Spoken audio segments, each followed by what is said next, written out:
শবে বরাতের করণীয় ও বর্জনীয় সম্পর্কে জানতে চাই। শবে বরাত যেটাকে আমরা বলছি, হাদিসের ভাষায় মূলত লাইলাতুন নিসফি মিন শাবান বা মধ্য শাবানের রাত।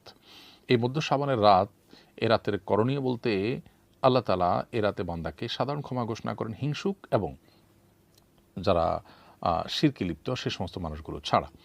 অতএব কারো প্রতি শত্রুতা, বিদ্বেষ, হিংসা পোষণ করা কিংবা শিরক থেকে বেঁচে থাকাটা হলো আমাদের কর্তব্য, যাতে করে সাধারণ ক্ষমার আওতায় আমরা পড়তে পারি।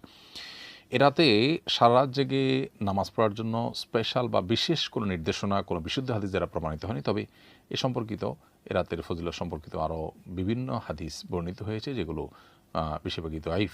তবে সাধারণ ক্ষমার ঘোষণা সংক্রান্ত হাদিসটা গ্রহণযোগ্যতার লেভেল পর্যন্ত যায়। সেজন্য লাইলাতুল বরাত যেটাকে আমরা বলছি, শবে বরাত যেটাকে আমরা বলছি, যেটা মূলত মধ্য শাবানের রাত হাদিসের ভাষ্য অনুযায়ী, সে রাতের ফজিলত এতটুকু আছে যেটা সাধারণ ক্ষমার রাত। অতএব ক্ষমা লাভের জন্য চেষ্টা করা প্রশংসনীয়। কিন্তু এর বাইরে মন গড়া অনেক বিষয় আছে যেগুলো এই রাতকে ঘিরে আমাদের সমাজে হয়ে থাকে। হালুয়া রুটি থেকে নিয়ে পটকা বা আতশবাজি করানো, পটকা ফুটানো, আতশবাজি করা, তারপর আলোকসজ্জা করা, অনেক মসজিদ, অনেক দিনই প্রতিষ্ঠান আলোকসজ্জা করা হয়।